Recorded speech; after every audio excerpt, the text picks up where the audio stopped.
Good afternoon, everyone. My name is Hisa Kuriyama, and I'm faculty director for the humanities program at the Radcliffe Institute for Advanced Study and Rajna Institute professor of cultural history at Harvard University.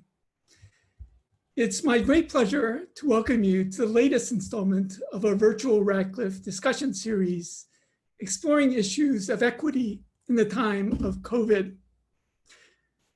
Before diving in, I want to acknowledge the members of the Radcliffe Institute Leadership Society and all of our annual donors who are watching this afternoon. Your generosity keeps Radcliffe programming free and open to the public, and we sincerely thank you. As we mentioned at the start of each of our webinars, this series reflects three critical elements of the Institute's mission. First, it reflects Radcliffe's commitment to examine and address pressing issues facing our society, a commitment at the center of our strategic plan, Radcliffe Engaged. Second, it reflects our commitment to cross-disciplinary research and our conviction that insights from across the academic disciplines can advance public discourse and generate innovative solutions to complex problems. Third, and finally, this series reflects the Institute's commitment to equity and opportunity. Today, we explore the social function of music during the coronavirus pandemic. From individual balcony concerts in Italy to virtual performances of major symphony orchestras, music has helped to bring communities together in ways we might not have expected even 6 months ago, as the critical importance of social distancing has required us to remain apart. Today, we will hear from musicians about their experience of the crisis, from the difficulties of having performances and gigs canceled, to the healing role that music can play in their and our daily lives. We're joined this afternoon by a truly remarkable group of musicians. Terri Lyne Carrington, who is a drummer and producer and founder and artistic director at the Berklee Institute of Jazz and Gender Justice. Ganavya, vocalist and composer, who is a doctoral candidate in the Department of Music at Harvard University. Vijay Iyer, composer and pianist, who is the Franklin D. and Florence Rosenblatt Professor of the Arts at Harvard. And Rajna Swaminathan, mrudangam artist and composer and doctoral candidate at the Department of Music at Harvard. We're also joined by Alex Redding, who will moderate today's discussion. Alex is Fanny Peabody Professor of Music at Harvard, and it was through conversations with him that today's program was born. I'm truly grateful to each of our distinguished participants for being with us this afternoon. It is now my great pleasure to give the virtual floor to Alex Redding. Thank you so much, Hisa, for that kind introduction. A very warm hello to our participants and to the audiences at home, and welcome to Music in the Moment. Before we begin, as the moderator today, I want to give a quick overview of the format of our program, and we'll begin, as we should, with music. We'll start with a performance that was recorded in Paris earlier this year by 3 of our participants.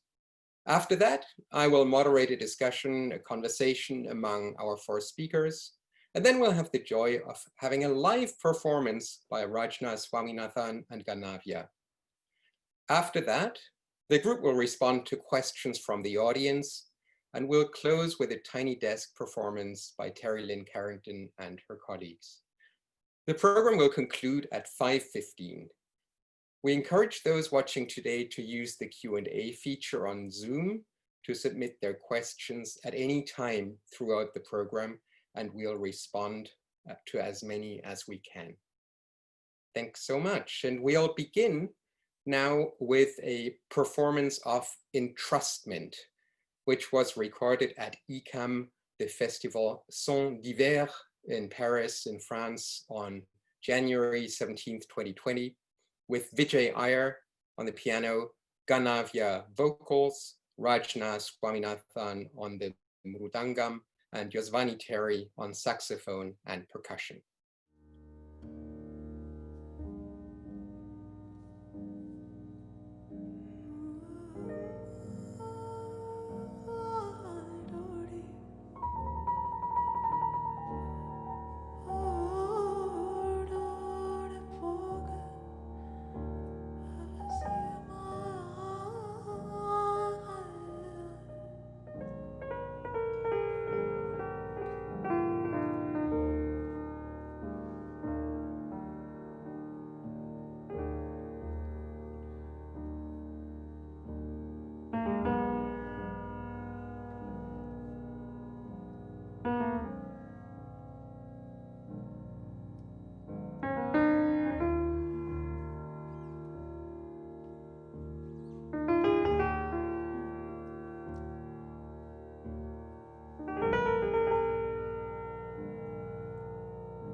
Thank you so much. We heard the piece Entrustment from the Paris performance of the Ritual Ensemble. That was incredibly moving. We are lucky in that we have 3 members of the Ritual Ensemble right here with us this afternoon. The excerpt from the Paris concert that we just heard took place in January, and that was only 5 months ago, but it feels like a lifetime away. That was before COVID-19, that was before social distancing began and shelter in place. It was before the death of countless friends and loved ones, before the staggering rise of unemployment numbers. That was also before the killing of George Floyd and now Rayshard Brooks, before the recent Black Lives Matter protests against police brutality and racial injustice picked up across the country. It was also before this morning's DACA decision that was announced from the Supreme Court. So I want to ask the 3 of you, what's it like to hear this music in retrospect, in the knowledge that that was then and now everything is somehow different? Vijay, let's start with you.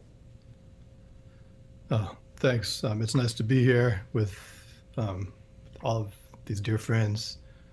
And it was really moving to me to experience that music again, and particularly how we made it into something much larger than what it is on the page, and what Ganavya brought with an excerpt from a Buddhist text, and the way we all kind of expanded on it in the moment.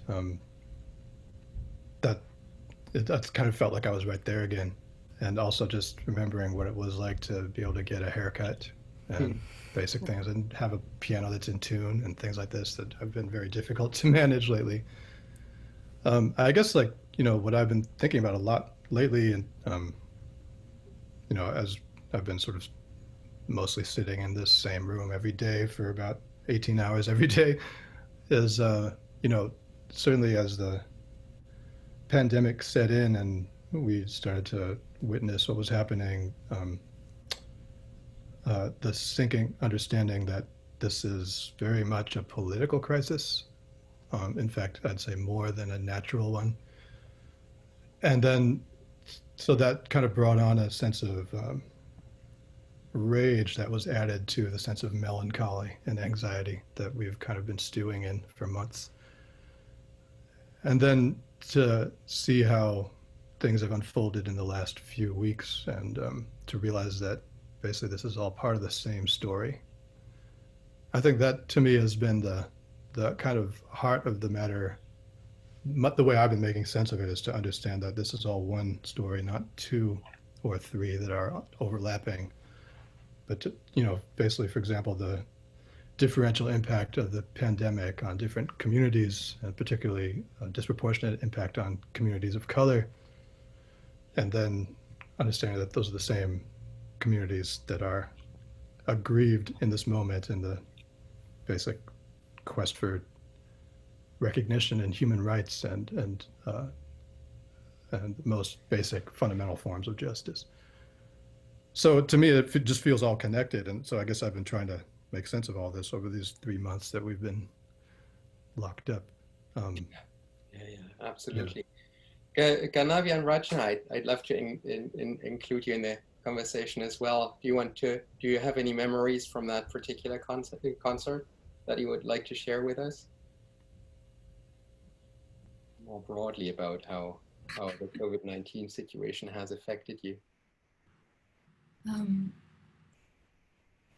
I grew up singing a particular set of songs, various sets of songs, but one of them comes from the 12th through the 17th century. And one of the things that used to make me sad when I was a child and singing these songs was that the same issues of the heart that were being addressed hundreds of years ago are still painfully relevant now. And in a way, I think that is a feeling that came up, accepting the fact that I was singing something from the Vimlakirti Sutra that is an incredibly old text, and in some ways it feels like we still haven't gotten the memo yet. So there's a kind of blue tinge to it on one end. On the other, I think that our psyches have been working to kind of keep things as operational as possible. I don't think I realized maybe how much I missed being in the presence of musicians who are playing with you. Yeah. Yeah, absolutely. I mean, I think you raise a really important point, because I mean, since we all took up measures to flatten the curve and to prevent the spread of coronavirus, our interpersonal relations and our communities have fundamentally changed. And so, I think musicians experience that particularly acutely. And this is one of the ways in which I think, as musicians, you're confronted with a whole new situation. And one of the effects, I think, is that we've seen some really incredibly innovative forms of online music making. And I think everybody has some examples. I mean, Isa mentioned the serenades in Italy right at the beginning of the coronavirus crisis. Italy, you remember, was hit hard really early on in the pandemic. And so, these serenaders created new musical publics and, created a kind of community where face-to-face interaction was no longer allowed. And that also was basically the birth of the Zoom concert and the kinds of events that we're in right now. So, we've all seen these beautifully produced performances of individual musicians performing their part in their own home, and then everything coming together in beautiful harmony on the web. And in that sense, music making becomes a metaphor, I think, for our collective aspirations in this situation. And as Hisa also mentioned earlier, the flip side of it is that, of course, freelance musicians face a really harsh reality in that the gigs and the concerts that they depend on for their livelihood have dried up. But it's I'm just curious to hear from you, what opportunities, what challenges this new situation in which musicians find themselves in, what if you experienced? Rajna, shall we start with you? Sure. I remember early on when the quarantine started, I think I spoke to at least a couple of other musicians who were a little skeptical about how live streaming music was going to work, because we just were immediately turned off to the fact that we wouldn't be in the presence of other people, in the physical presence of other people. And I think over the last couple of months, it's required a stretch of the imagination, but also recognition that the feeling that we're reminded of when watching the clip from Paris still is there with us. We just have to find other ways of curating it and keeping it alive. I mean, for instance, I've just learned a lot more about recording and editing music than I probably would have ever done before. And I was able to, for a live stream concert, put together, just ask folks from my band to just record layers on top of each other, and it was one of the most beautiful things that's come out of our time playing together. And it was all done virtually, and it's not something that I think, if I think back to my skepticism at the beginning of the quarantine, that I would have ever imagined, being able to have just the imagination to do something like that, and also still feeling that same connectedness, if not a more, more profound connection through that process. So I think there's been a lot of very, very new things that have come out of this time as well. Terri, can I invite you into the conversation? Sure. For me, I mean, I agree with everything that's been said. We're challenged differently, and we have to become engineers. Something I never had done in my life was record drums at my house, and now I have. So proud of that accomplishment. For me, it's a little different. I'm still finding my way because I'm comfortable being on what I would say input mode and output mode at the same time while playing. So when we do these experiences of layering and playing by yourself, and then somehow it magically comes together, for me that's focused more on output mode, and it's a lot more challenging to me because I really am a musician that expresses myself based upon what I'm responding to. So it's really hard, but it's a good challenge, to work out, and I'm, coming up with ideas. But I've been more productive in writing, writing words than writing music. Actually, I'm starting to write music finally. It's been a while, but I've written a preface to a online journal, Jazz and Culture, that will be coming out on Jerry Allen, and from the University of Pittsburgh, and also a forward to a fiction, a historical fiction book that's based on some legendary jazz musicians. Oh. So I'm challenging other muscles. Well, that's exciting. Yeah, it's important to still be creative, and that's basically what my priority is, to still be creative, even if my chops and my technique go kind of out the window for a bit. I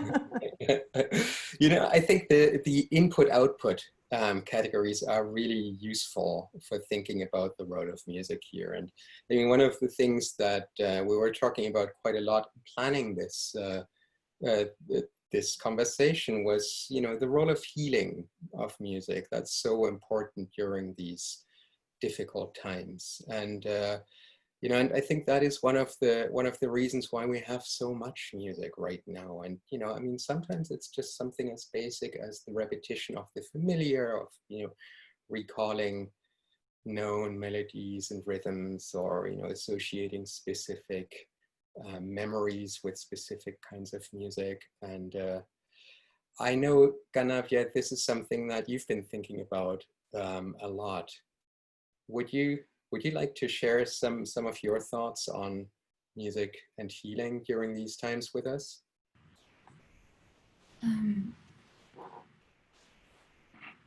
Two specific things are coming to mind. Two particular projects that are quite present right now. I have to say, when the pandemic started, I didn't foresee that my days would be full somehow still with rehearsals and with music. It just wasn't, I didn't have a conception of how long it was gonna last or anything. But two particular projects have now come into my life. The first is working with Professor Spalding and the graduates of her students who have gone through the songwriting course. And in many different cultures, there's a basic tenet that if you make an offering specifically for someone, that the fact that they know that you made it for them in itself has a special kind of healing power to it. And of course, there's a lot of psychological studies and all these things that are kind of happening. But it was an idea that the students who were in the songwriting course could create some kind of localized process for that.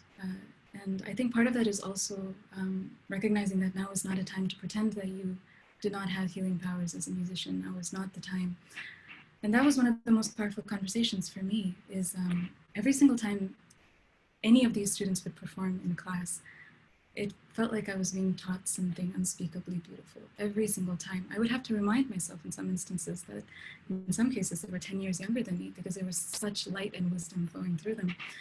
And And one of the most interesting things for me when the class kind of went online was to speak to them virtually, and their surprise when you would tell them how powerful their performances were. And I think that kind of act of claiming your agency, regardless of who you are, what your age is, but now is a moment that calls that every single one of us musicians, we really step into what we can do for each other. And one of those things has been kind of creating a space where we can write songs for specific ailments or specific people, both in our lives and people that have come into our lives through other means. And the second project is actually the second chapter from the Vimlakirti Sutra, which is right next to me.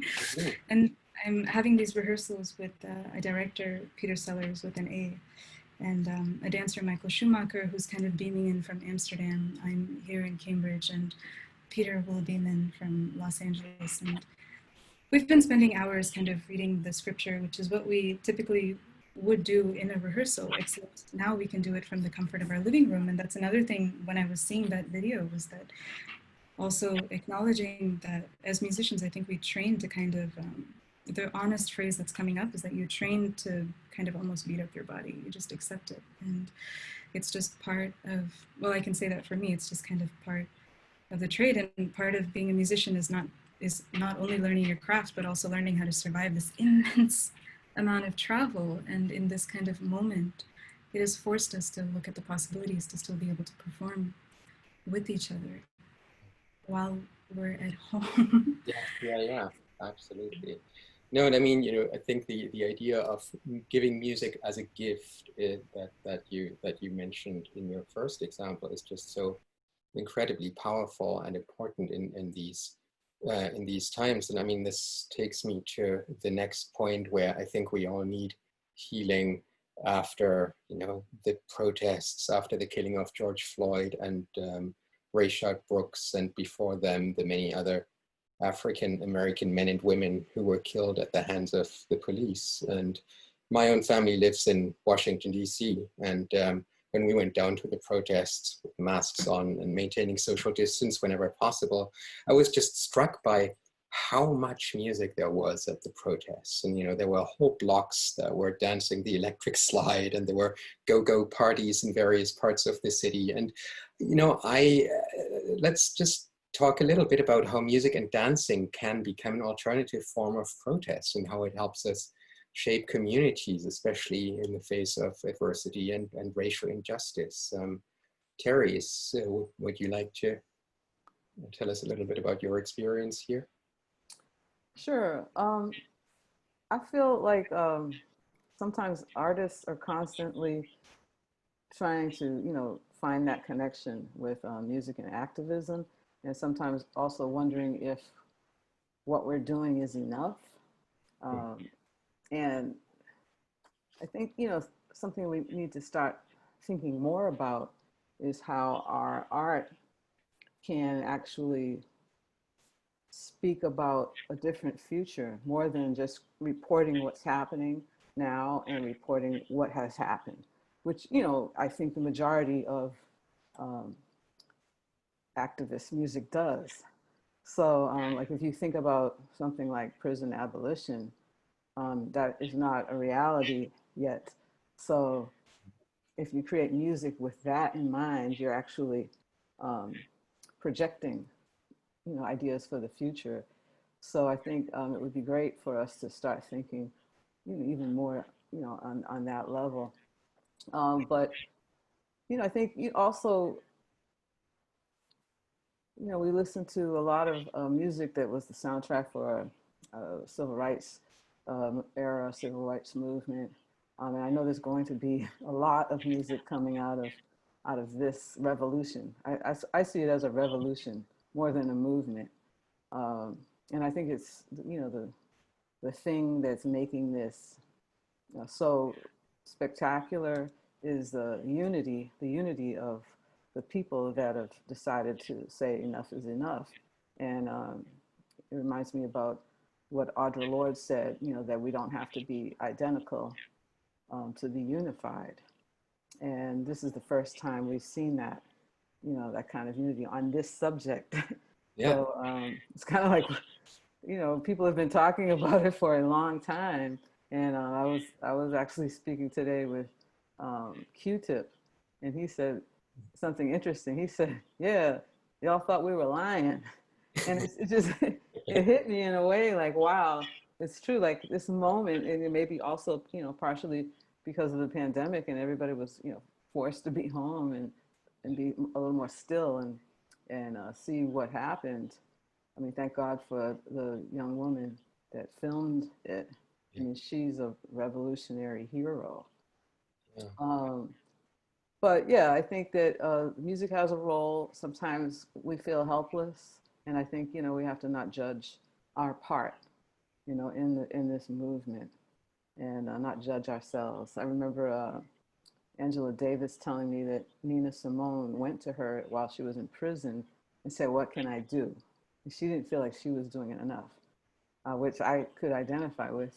And Angela said, "You're doing it, you know, you're absolutely doing it." So that brings me some comfort, you know. Yeah. Yeah, no, absolutely. Thank you. Those are powerful words. We have now set up for our next musical part. This brings us to another highlight of the program today. A piece performed for us by Rajna. Rajna Swaminathan playing the mrudangam and Ganavya on vocals, and it's an excerpt, excuse me, from chapter 2, Inconceivable Skill in Liberative Technique. The words are by Robert Thurman, and this is from a work in progress directed by Peter Sellers.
Unworthy of confidence,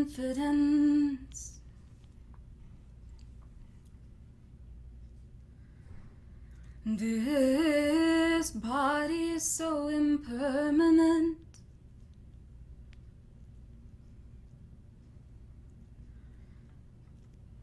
Fragile.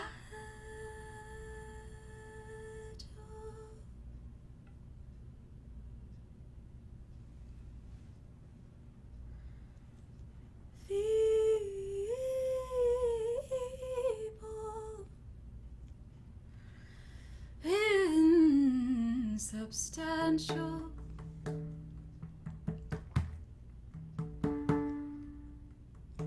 short-lived,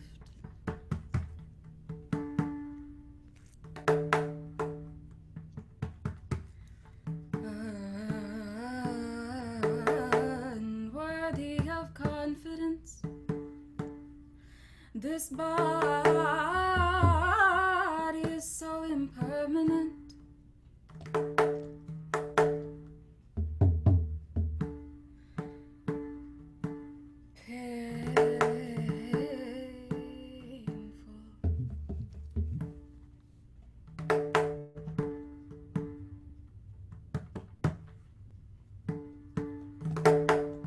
Subject to change.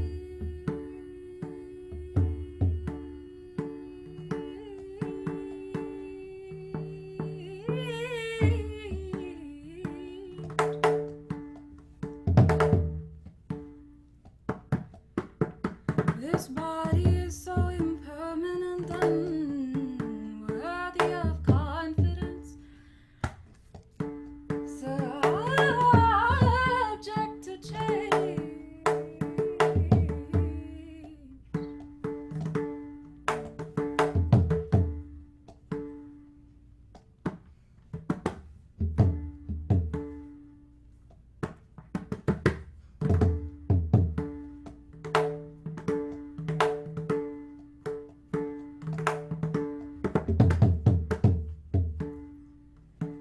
It is like an echo,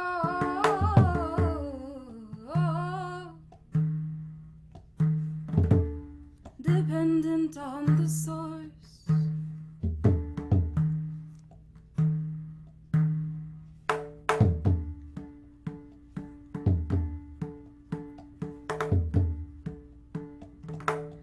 Like a machine, an excess of bones and tendons.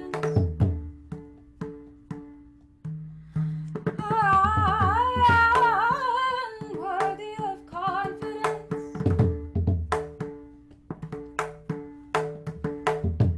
Oh, friends, but instead there is another body we all have.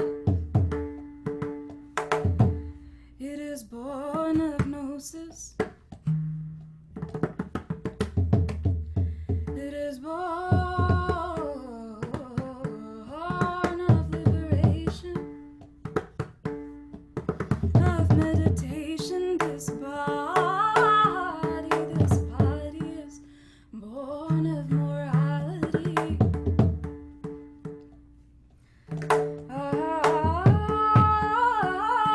Of meditation, of liberation, of love, of compassion, of joy,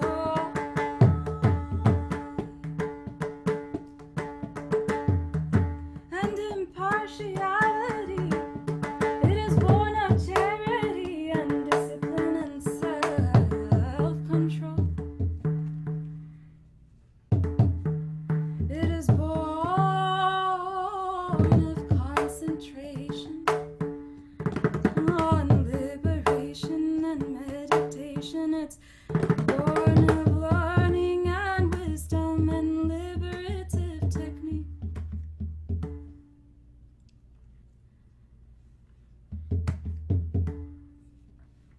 Holy liberation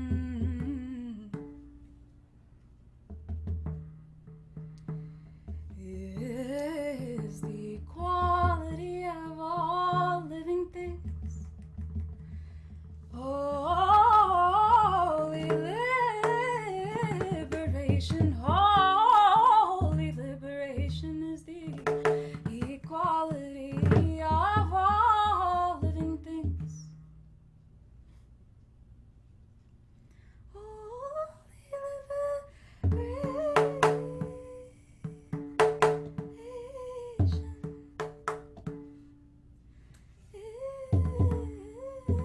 equality of all things.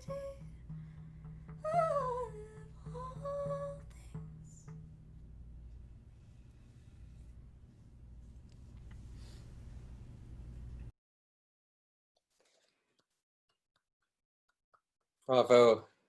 That was so beautiful. Thank you so much for that gift of music.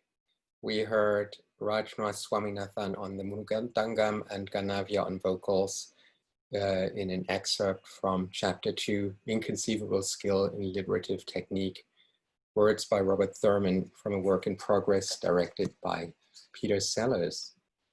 And we now move on to questions from the audience. We have already received a number of them. Thank you so much. Keep them coming. Ganavya and Rajna will set up again in front of their own computers to be able to help answer our questions. And I will start with the first one. This is a question from Benjamin Rossen, and he says, do you see a future where musicians halfway around the world can rehearse virtually with minimal latency and even perform collaboratively through VR interfaces? By no means would this replace live performance, but can it become a viable alternative? And so we have a technological questions. Since we all became Zoom experts and sound editing experts over the last couple of months, that is a very relevant question. And just to give a little bit of background, the problem with these collaborative performances is that they are all the product of a great deal of post-production editing. So you have to take all the individual parts that are recorded and then put them together with digital editing. There is no way that you can perform live on Zoom because of the problem of latency, because there's always a slight delay between what is being played at one end and the time when you get it at the other end. So there's always a little bit out of sync, and that's a huge technological problem. So, and that's what the question is really asking. Is there a way to solve that problem, maybe with VR virtual reality interfaces? I know Vijay, we've talked about that problem before, so I'll start with you. I'm no expert on this topic whatsoever, but some of our colleagues are, and it's it's an ongoing question that I think all of us will have to face in some way. Those of us in the performing arts, how is it that we can come together in something that feels like real time? A dear friend and colleague of mine, Michael Dessen, who's a professor at UC Irvine in the music department, has been compiling a set of tools and rubrics and kind of like basically pathways for doing this sort of thing. Telematic music making is the term that people use. Maybe if I'm permitted, I'll drop a link to some of his resources that he's been posting, especially lately, using a combination of different recommended software. And I know that initially the idea was, what can we do about the fact that we as traveling musicians have such a huge carbon footprint? I mean, the last time I saw Terri, I think, for example, was in Paris the night that we performed, because we were actually on a double bill. That film that you played at the beginning of this event was from that same night. We were on a double bill with an ensemble that Terri was playing in. So we are used to sort of dragging our bodies through time and space, as Ganavya was mentioning too, and that has severe repercussions in terms of the mark we leave on, the impact we have on the earth itself.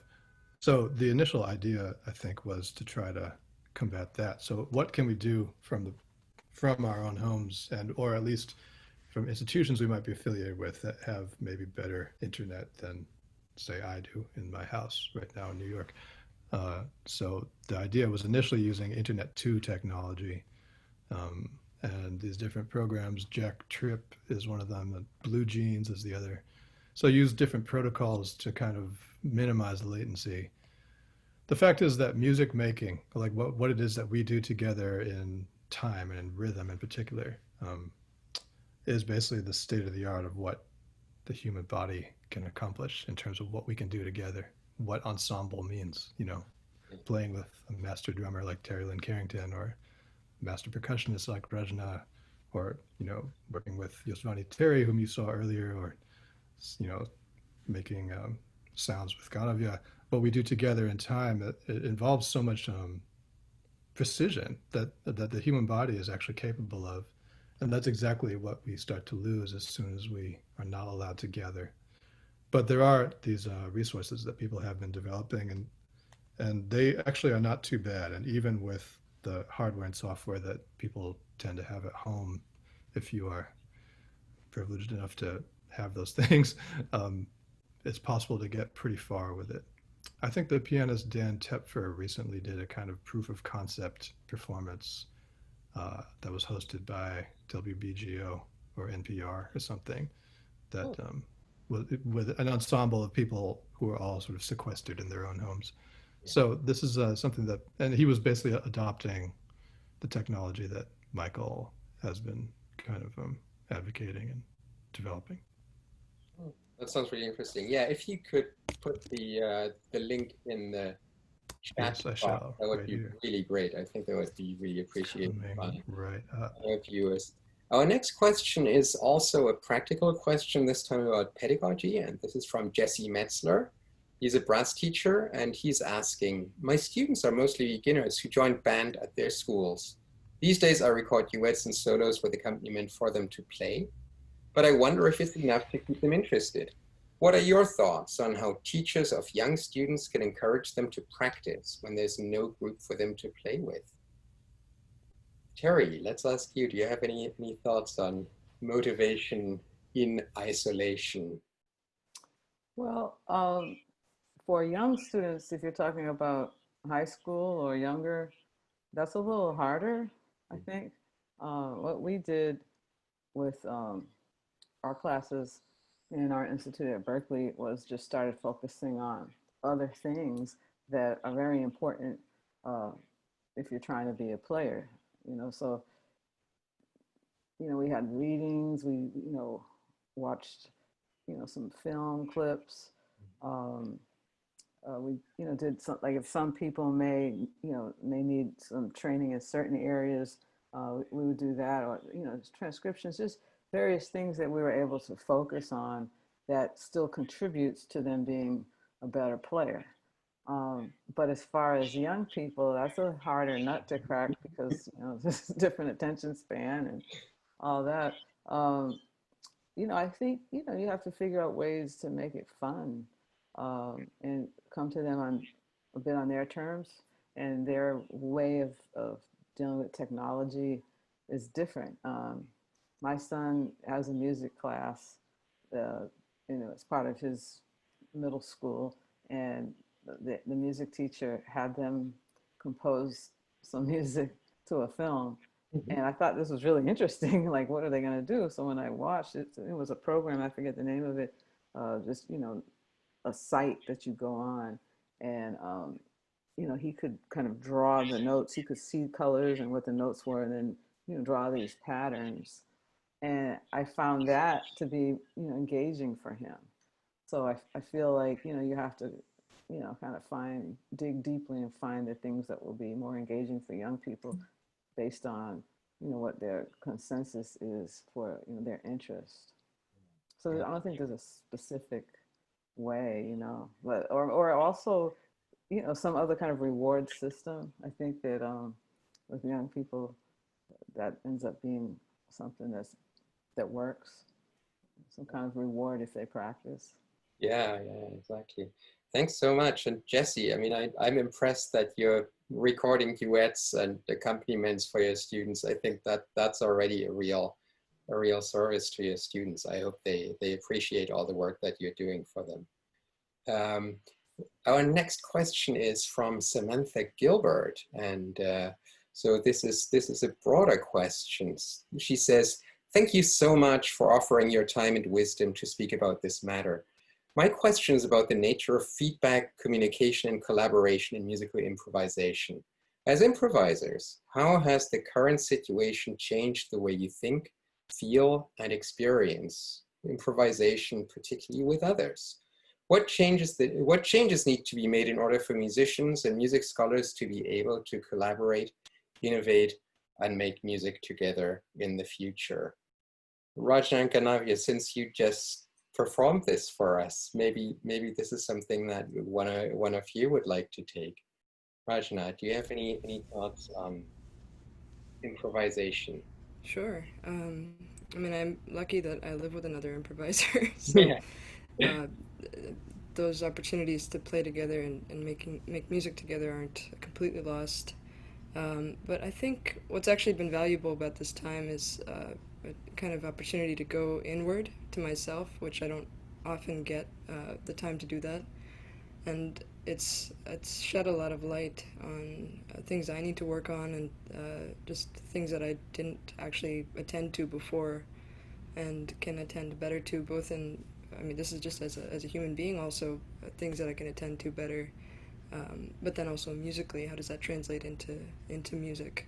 So I think it's been pretty valuable, just also to have that reminder to carve out space for oneself and your own introspective kind of practice. Yeah, absolutely. No, we have lots more questions. I'll see how many we can go through. We have one from Vicky Bock, who is asking specifically about audiences. And so her question is there potential to engage new audiences during this time of virtual music making, given that anyone, anywhere can tune in? So this is, again, a kind of technological starting point, but going much further. Ganavya, have you had time to recover your voice? Is that something you'd like to take? My voice is always my voice. I'm always getting in trouble with friends. Warming up, like I literally spend the entire day talking. My voice is fine. No, I think we actually spoke about this, about at some point when we were sound checking for this performance, which is a beautiful thing to say in this new world. I had mentioned that, not to keep going back to this one book, but it is in front of me, that there was this, there's this particular chapter where the room expands as a miracle to fit these kind of, they're called samendra, these huge thrones that are beyond our ability to conceive how big they are. And then the miracle is that the room stretches. And in one of the sessions where a bunch of us were gathering, someone commented, a bunch of us were gathering to read this book, and someone commented, Craig Yee, who has a beautiful studio in Beijing and is living in Portland. Craig commented, you know, it's kind of weird that we're all able to meet like this, and even in our parents' lifetime, this was not a possibility.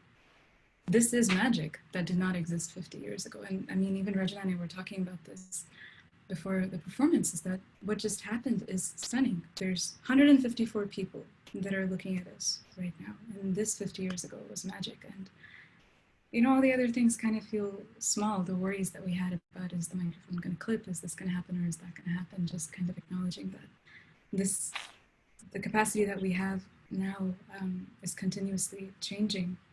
I think that, I mean, my concern as a musician is that when I'm physically present, I have some relationship to being able to read the quote unquote needs or the space, and my learning curve that I'm kind of staring at right now is to try and understand how I can feel the presences of the people that I cannot see and still sing for and to them, and just kind of desperately hope that intention will be enough.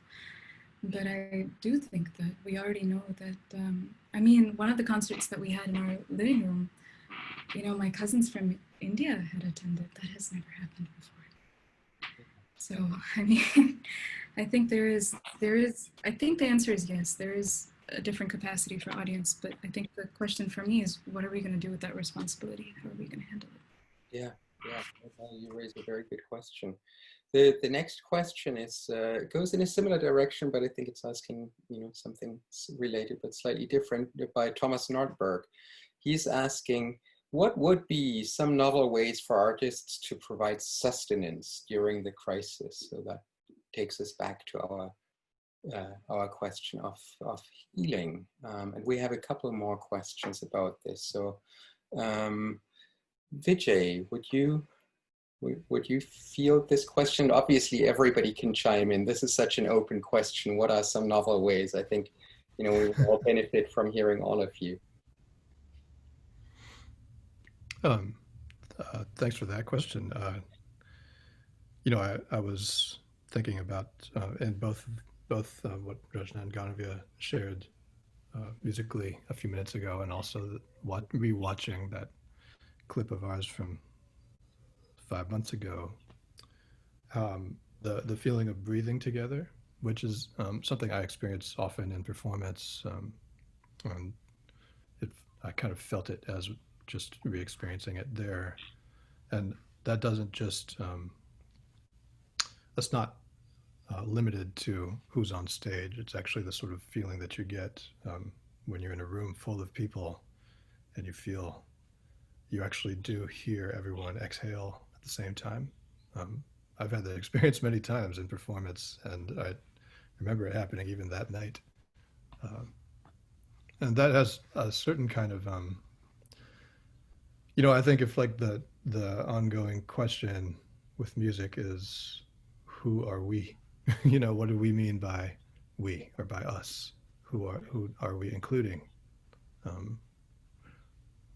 What does it mean for us to be together and to do something together, to experience something together? That moments like that kind of speak to that, and that becomes a kind of sense of sustenance for me as an artist. The fact that that is possible, that I'm reminded at each time that we perform that something like an experience like that, a communal experience, a collective experience like that is possible. That sort of like gets to the speculative quality that Terri Lyne was speaking about earlier, the fact that we have to kind of be able to imagine a world that we don't think we have yet. We have to be able to imagine a future that's different from this one that is a space of mutual care and of healing and attending to each other's needs in a way that it seems like we are, often we feel like we're far from that. I mean, the other thing I wanted to say is that, what we as artists who have any kind of platform, whether it's like a few hundred or a few thousand or a few million, like whoever you are, that we do, one of the things that we do on a regular basis is address a public. And that means that we can use those moments to gather resources for each other. One of the things that I was able to do in these months was release something from the archives that I hadn't ever released before. It was basically an instrumental version of an album that I made with a poet in 2003. And just to be able to release that and as a benefit for communities of color who are disproportionately affected by the pandemic. So that sort of thing where like I actually did some good. I mean, literally raised money and gave it away, so that's the sort of thing that I feel is within our power immediately as artists. Yeah. Thank you, Vijay. I have one other eminently practical question from Arlo Sims, who asks, as a musician, I found it difficult knowing whether to work towards putting music out or performing it online, while also considering that this is such a unique time to really practice hard and work towards a longer term project. I'm wondering if you all have advice on this balance. Rajna, what do you think? I don't know if there's one single answer to that. Yeah. Well, I could speak for myself. I think it's involved, focusing on different things at different times, honestly, and just kind of going with the flow at this unprecedented time when there aren't other things to distract us. So that would be my advice, is to kind of just listen to what the moment calls for. So even if it feels like we're kind of frozen in time, we're really not. And there are callings in the middle of this pandemic as well. So to kind of listen for that, both within yourself and also from the community. Yeah, thank you. Let's do one more. Before we move on to our next piece of music, we have one more question that goes back to the question of the healing power of music. And Nick Suchetsky asks, in order to be leaders that promote healing, we can be more effective role models if our own mental and physical health is in check. How have you maintained your own mental and physical health in ways that are perhaps unique to musicians in this time? This is a great question about self-care. What do you do for yourselves? Terri, you've been nodding. Do you want to kick us off on this one? Yeah, I would say not enough. I definitely do not do enough. I've tried to be committed to radical self-care. And for me, that's just doing a little more every day. So whether that's just eating better or trying to exercise in some way or another. I've never been, disciplined in that way, habitual with anything. I kind of like that about feeling free enough to wake up in the morning and not know what I'm going to do. So the people that wake up and go to the gym, that's just really difficult for me. Or to eat, at a certain time or any of that. I just like to see what the universe brings me for the day. But the one thing I really noticed is all of the traveling, walking through airports and then taking walks in whatever city that I've gone to, it sort of just all abruptly stopped. And so now I'm back to just forcing myself to go out, walk for an hour at least. And I'm trying to get back into moving because I've been sitting so much. And you just have to sometimes make those priorities. That's easier for some people than others. I've gone for vegan cooking. There's a services that send you the food. So I'm doing that so that I'm forced to cook vegan, and I'm just trying some different things. I made sure that I've kept my therapy sessions alive. Just to, because there's a lot to talk about. And I do think that we'll all have to deal with a certain amount of, trauma, or post-traumatic syndrome, or, whatever you want to call it. But I just think that after all of this, there'll be things that we all have to deal with that we didn't know that we would have to deal with. And there's like a lot of different ways to approach it. One other thing I've been doing is this Girl Trek,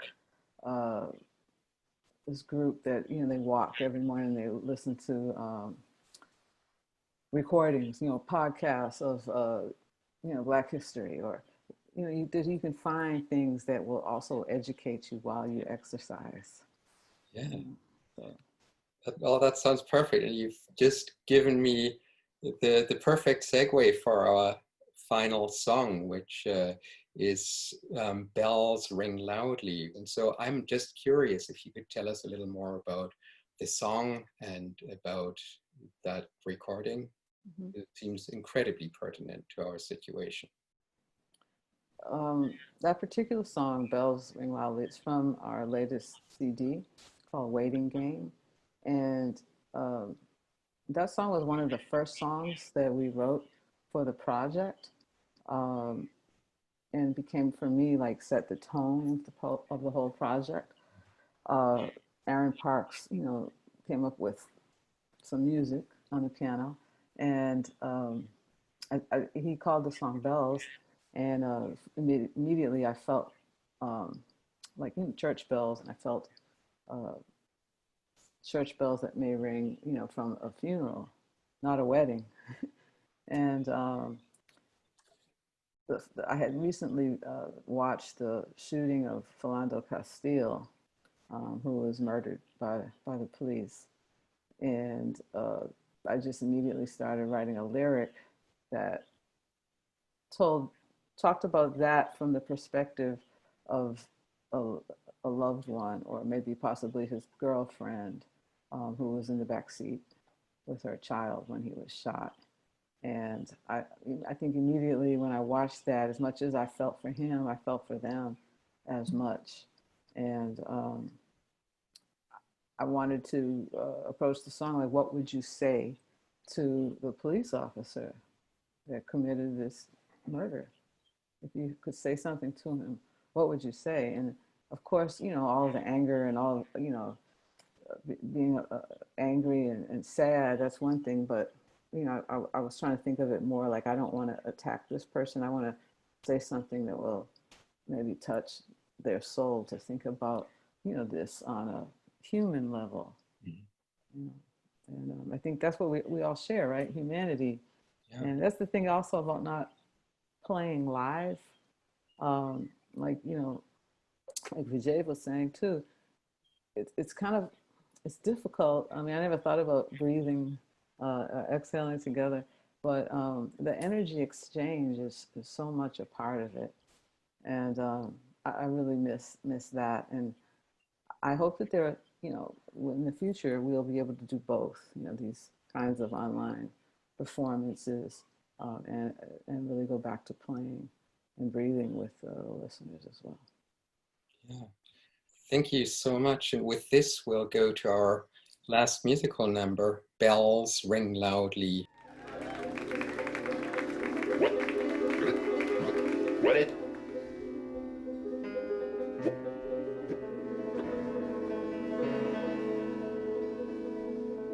What is relevant about this?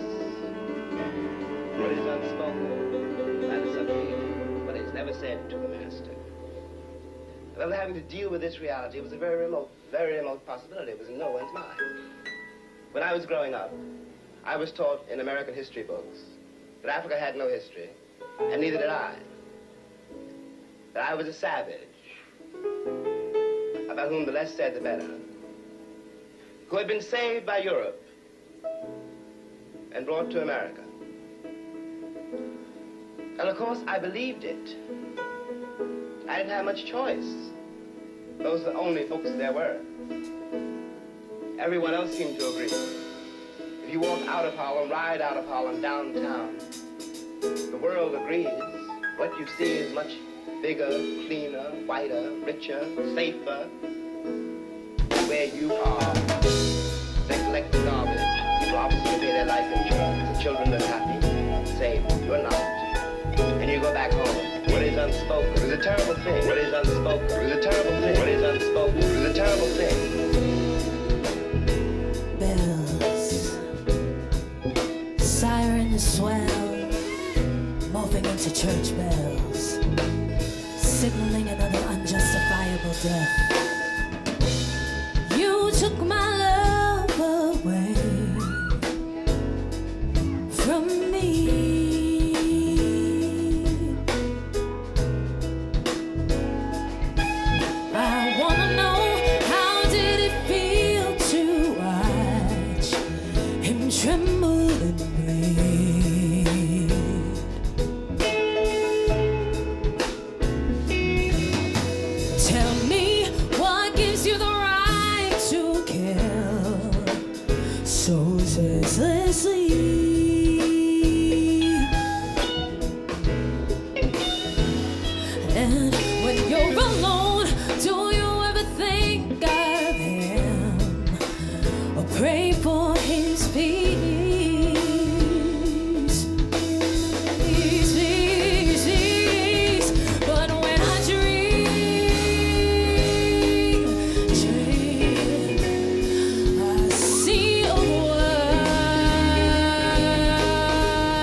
In these trees, said her name, then they got me out here sitting, mama, please. Why they say officer, officer, Mr. Overseer? Can you make it rather clear why I'm sitting here? They got me locked down, shackles on my feet. This is how that shackles on my mind when they trying to be. I'm trying to get it, I'm trying to live, I'm trying to inhale, exhale. They got me shot down like Oscar Grant with no bell. I'm at the bar stage and I'm trying to live right. Hey, I'm trying to get it all, but they got me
records. And that happens, it's a very brilliant moment for the West. It was a terrible thing for entire people. It was a terrible thing. Languishing ladies sing loudly. It was a terrible thing. Church bells ring loudly. To surrender to the notion that 1/9 of its population. Sirens swell, morphing into church bells, signaling another unjustifiable death. It was a terrible Bells. Bells. Bells.